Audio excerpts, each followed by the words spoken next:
between the Ethiopian government and the Tigray People's Liberation Front, the TPLF, continue today in South Africa.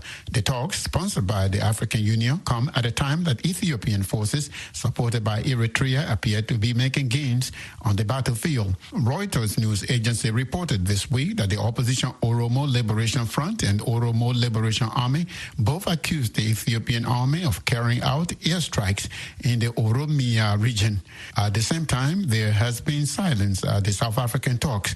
Ezekiel Gebesa is an Ethiopian-born academic and professor of history and African studies at Kettering University in the state of Michigan. He tells me the lack of information from South Africa could either mean progress or no progress. However, he says it is good that both sides are talking and that nothing short of a cessation of hostilities will be acceptable. What I know is that they're talking. This is their second or third day. The Ethiopian delegation and the Tigray delegation, they are in South Africa, they are talking. I think the international pressure on the government of Ethiopia is increasing. The United States is engaged.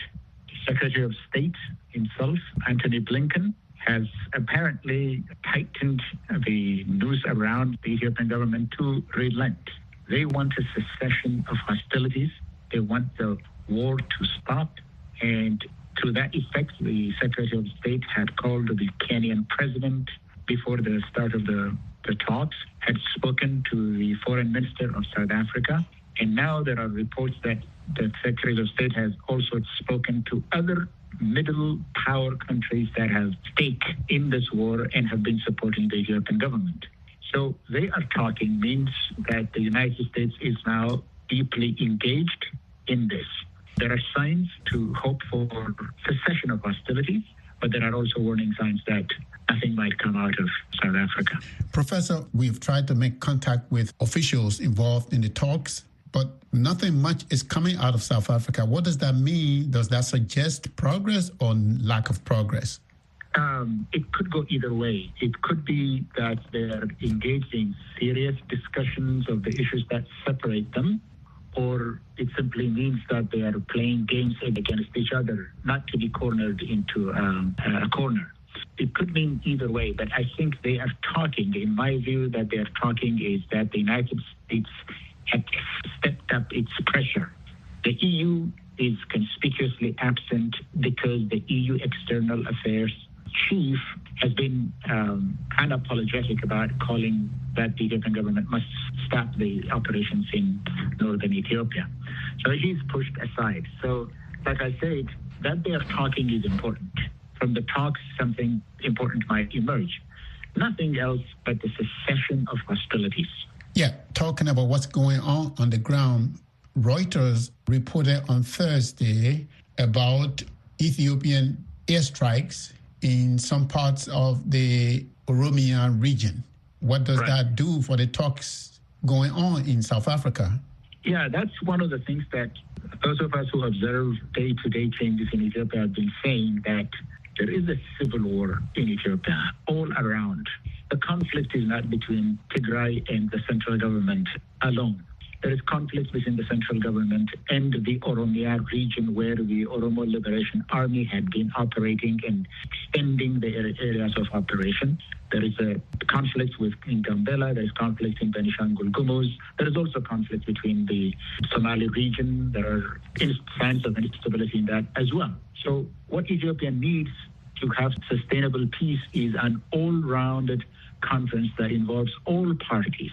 The Ethiopian government does not want to do it this way. Ezekiel Gebesa is an Ethiopian-born professor of history and African studies at Kettering University in the state of Michigan. He was speaking with us from Flint, Michigan. This week, Economic Community of West African States ECOWAS chairperson and president of Guinea-Bissau, Umaro Siseko Embalo, was in Russia and Ukraine to press both countries on a peaceful resolution to the war in Ukraine so that the shipment of wheat and grain to the world may resume. At the same time, a peace and security conference in Senegal this week showed what seems to be a rift between some African countries and the West. Senegalese political analyst Ibrahim Khan tells me saying that while Africa adheres to the principle of territorial integrity, at the same time it is trying to protect its own economic interest.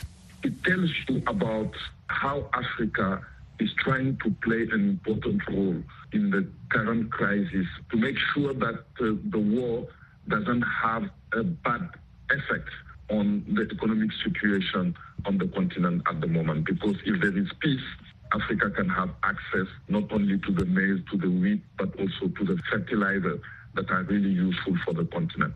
In the meantime, do you feel that this is creating some kind of a rift or division between, say, the West and Africa? Well, I think for the first time, Africa is really trying in this type of crisis to defend its own interest. Let me put it in this way. All African countries have said many times that this war is not a war for Africa. It's a war between Western countries, and Africa has nothing to do with it. And even Africa is victim of the war because some of the effects of the war are bad for the economy, for access to the food security and other stuff. That's one thing. I think the second reason, in my view, why African countries don't want to be involved, they've seen the kind of investment, the kind of military effort, the kind of money that the European countries have spent to support Ukraine in its war against Russia. When few years ago, the same African countries were asking European countries to help in supporting their effort in the war in the Sahel region, they didn't receive any money, or they received only peanuts, while billions of US dollars or euros are spent for the Ukraine. At the same time, is it fair to argue that perhaps Africa, while it has such positions, the West may argue that, hey, Africa, we are always there for you, so you must stand with us? You know, what you are saying is exactly what President Macron said during the UN General Assembly, saying that all African countries, the rest of the world, should take the side of European and Ukrainian in this war against Russia. But as I told you earlier, African countries are refusing. Yes, they condemn any occupation, they condemn any attack on the independence or the territorial integrity of Ukraine, because these are the principles that Africans cherish the most in the Constitutive Act of the African Union. Those principles are clearly mentioned. But having said that, on the other aspect of the war, African countries are feeling that it's not their war. It's the war between two European countries, or even between the West and the East, if I can put it in that way, and they have nothing to do, but they have everything to lose. Thank you so much again. It's always a pleasure to talk with you, and we appreciate it. Thank you for inviting me to your program. Ibrahim Khan is a Senegalese political analyst. He was speaking with us from the Senegalese capital, Dakar.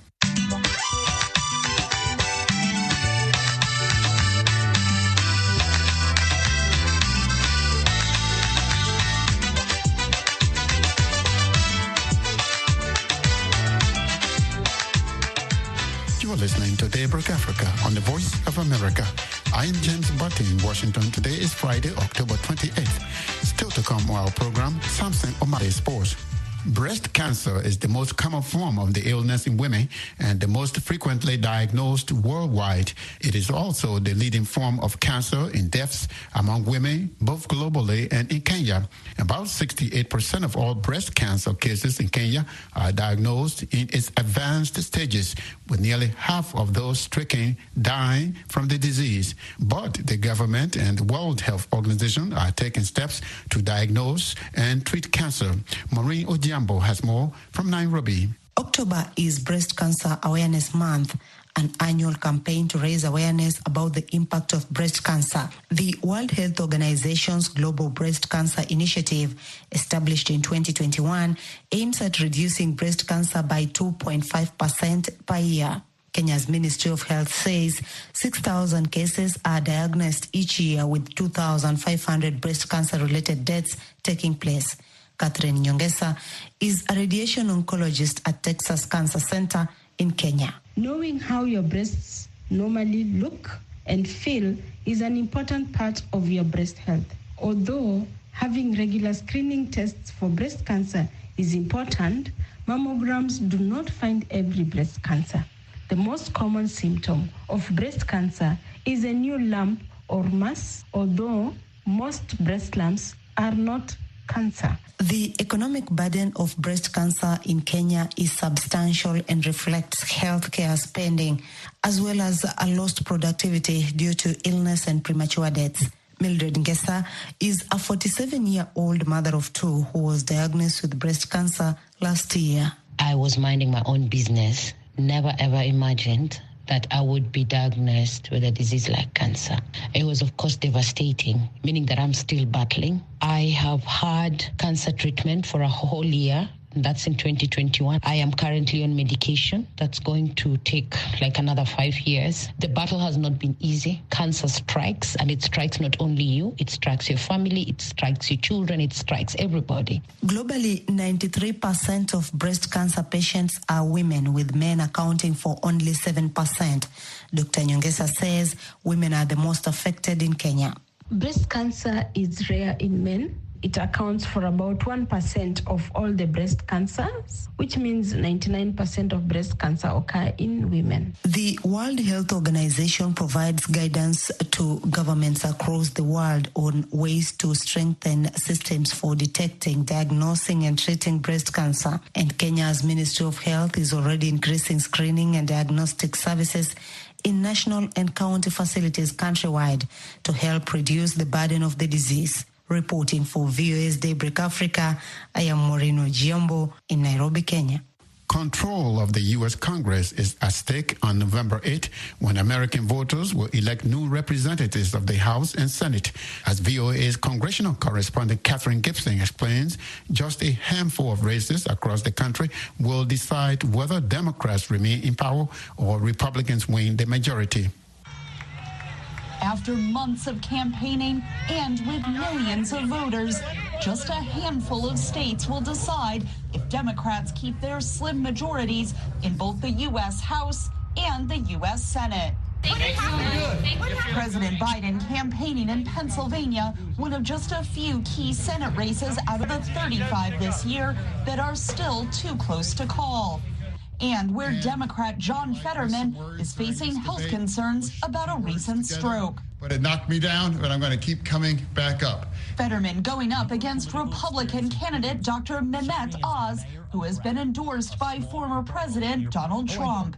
Dr. Mehmet Oz, Republican Senate candidate. I would support Donald Trump if he decided to run for president. All right. But this is bigger than one candidate. This is a much bigger story about how we are going to build a bigger tent to let more Americans feel safe. Polling shows the race for control of the Senate is so tight, there is no advantage for either party, even though conventional wisdom says that Republicans should benefit from having a Democrat in the White House. George Washington University's Casey Burgat. You can just check back throughout history with very, very few exceptions. After the first couple years of the president's first term, that party just loses power, that people look back, they see a record, and almost all of the campaign promises are not fully met yet. And so people get a little frustrated, and add that with some troubling economic numbers with inflation and gas prices up until now, people really getting hit within their pocketbooks. But in the southern state of Georgia, where early voting is already underway, social issues have also played a role in the race.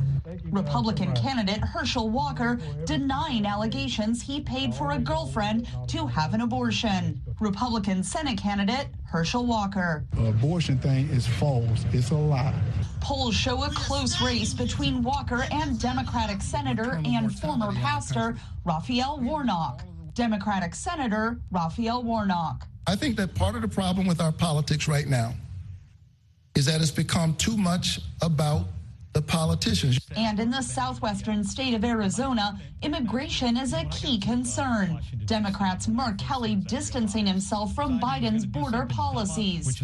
Democratic Senator Mark Kelly. I've been strong on border security, and I've stood up to Democrats when they're wrong on this issue. It sounds like including, by the way, yes, including the president. His Republican opponent, Blake Masters, like many Trump-endorsed candidates around the country, continues to claim fraud spoiled the 2020 election, even though numerous lawsuits over the issue all failed in court. Republican Senate candidate Blake Masters. I suspect President Trump would be in the White House today if big tech and big media and the FBI didn't work together to put the thumb on the scale to get Joe Biden in there. All 435 U.S. House seats are also up for re-election this year. Currently, Democrats hold an 8-seat majority in the lower chamber. Catherine Gibson, VOA News, Washington.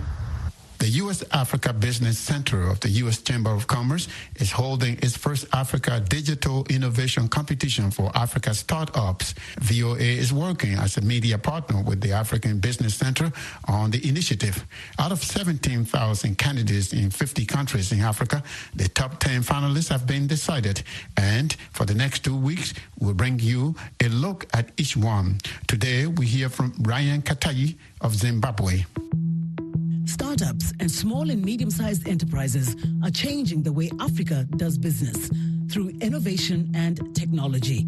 From agriculture, telecommunication, health, and so many sectors, young entrepreneurs are infusing vibrancy and energy into the African economy. Big business is watching and ready to support. Through the 2022 Africa Digital Innovation Competition, the U.S. Chamber of Commerce and its prestigious partners are providing cash awards and mentorship support to 3 of Africa's top innovators, chosen from 17,000 candidates from 50 countries in North, Central, East, West, and Southern Africa. The Voice of America interviewed the top 10 candidates from where the finalists will be picked. Here is one of them. My name is Ryan Katai. I'm aged 26. I'm from Zimbabwe, and I'm the CEO and co-founder of FarmHut. By applying to this competition that was continental, it was a matter of us putting us on a bigger stage where we would actually see what the external environment thinks about what we're doing, and that validation also proving to us exactly the potential that we actually have.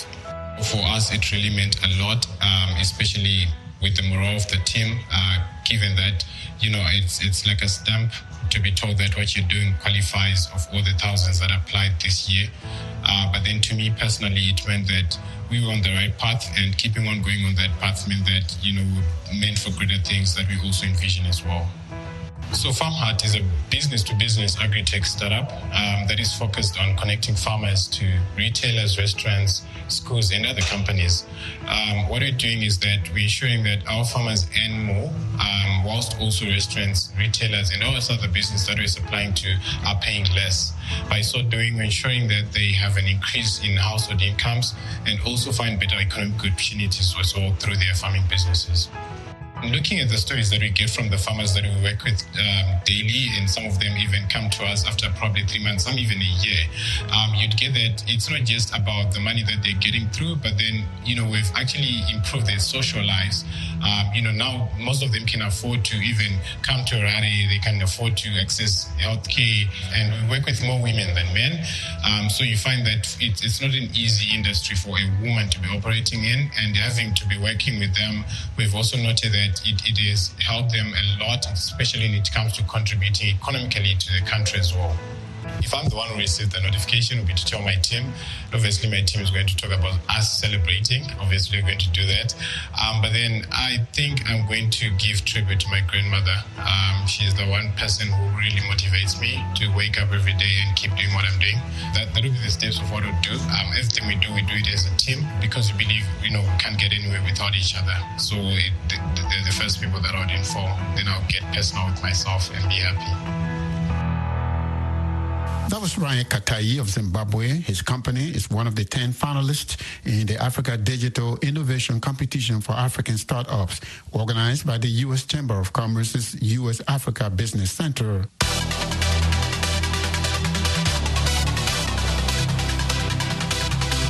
It's time now for Daybreak Africa Sports, and here is Samson Omale in Abuja, Nigeria. A very good Friday morning to you, Samson. Good Friday morning to you too, James. We begin the sports with the CAF Beach Soccer African Cup of Nations, where Senegal took an important step towards revalidating their title after beating host Mozambique 3-2 in the second semi-final of the Beach Soccer African Cup of Nations Mozambique 2022. The Lions of Teranga will face Egypt in the final on Friday. Egypt had qualified for the final after beating Morocco 5-2 in the semi-finals on Wednesday. Incidentally, the final will be the replay of the COSAFA Cup Beach Soccer Tournament, where Senegal got the better of the Egyptians 5-4. And now to women's football. The Nigerian national under-17 women's team, the Flamingos, will take on European champions Germany in the third-place match of the FIFA Under-17 Women's World Cup taking place in India. The Germans, who narrowly lost to Spain 1-0 in the second semi-final, defeated the Flamingos in their opening group game of the tournament. Despite their high expectations, the Nigerian girls succumbed to their counterparts from Colombia 6-5 on penalties in the first semi-final played on Wednesday. And now to basketball news. Group C of the 2022 Road to Basketball African League Tournament brings together East Africa's strongest teams and Southern Africa's Metro Magic of Zambia.